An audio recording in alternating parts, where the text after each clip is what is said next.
Hi, James Blacklaws from JB Commercial Finance here. Thought I'd give you a very brief catch up with what's happening in the business finance sector at this moment in time. There's a lot of uncertainty around, and I get people come to me and they've got absolutely no idea. Outside the high street banks, they don't know what they can get, what they can't get, what sort of security will be available or required, etc. So this is a very brief kind of overview of the current situation from someone on the coalface. Now, unsecured lending still pretty buoyant. I did a video a few months ago at the start of the year, saying there's one lender in particular who was trying to put everyone else out of the marketplace, and they've done a very great job, and I've done an awful lot of business through them earlier this year and still doing some now, which is fantastic to see. So it's still a really good time to apply for some finance on an unsecured basis. Decisions are made very quickly, normally within 24 to 48 hours. And assuming all the paperwork's filled in correctly and sent back to myself promptly, you can normally have the money in 3-4 days from application. And for us, for anything up to sort of 350,000 quid.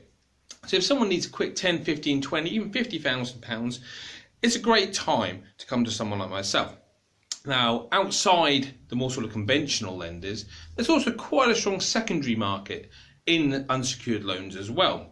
So there's hardly half a dozen lenders at this moment in time. I'm thinking of people like Boost, iWalker, Esme, Lending Crowd. There's quite a few of them, names which may not be familiar to the general public, but actually they're getting out and about. They're hassling guys like me and saying, we want some more business, we want business, we want to do this.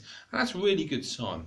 Now, the way they structure their deals can be a little bit unconventional for sort of traditional banking eyes, and their interest rates can appear to be a little bit eye-watering at times, but there's still a demand there. And you know what? Business is about risk-free reward. If the payments can be afforded and the money can be transferred into the business to generate even more funds, then fantastic. So that's unsecured lending. Commercial mortgages and commercial lending, this is a tough time at the moment. The high street banks are still very active, or they say they are, but I'll happily front out their managers and put a few cases to them and say, you're not quite as active as the adverts on telly will give you the impression. Yes, they're still doing business, but they're incredibly specific with what they're after with regard to the amounts they'll lend and the type of people they'll lend to. Luckily, the secondary market is still pretty strong and still a lot of business is getting done.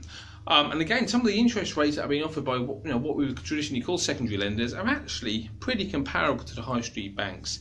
With the benefit of that, you'll give a decision relatively quickly. So the market's okay, but it really does depend on the sector you're in. If you are in a sector which is deemed high risk, it's a bit of a challenge, and then you're probably looking at what we call a third tier lender.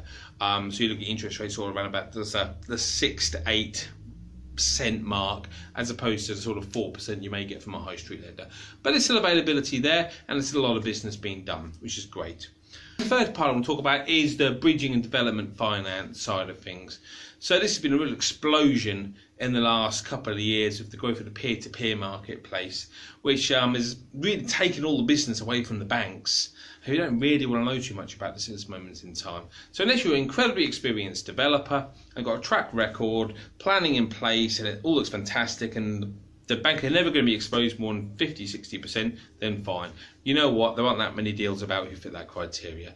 So if you're a first-time developer, there are still options for you. If you've just got 1 or 2 properties, want to convert a house into a couple of flats, whatever it was, there are deals out there for you, and there's still money to be made. So please come to me if there's anything you want to talk about, if there's any questions you have with regard to any of these 3 things. I offer a whole range of products, as most of you are aware, but there's only so much you can talk about in such a short period of time. So in conclusion, market's still pretty good, still strong, still lots going on. A couple of players have moved out, a couple more have moved in. A little bit of a kind of open mind is required sometimes when you're looking at these things, but please come to myself, James Blacklaws, happy to talk anything through, no obligation, we'll have a chat. Take care of yourselves, see you later, bye.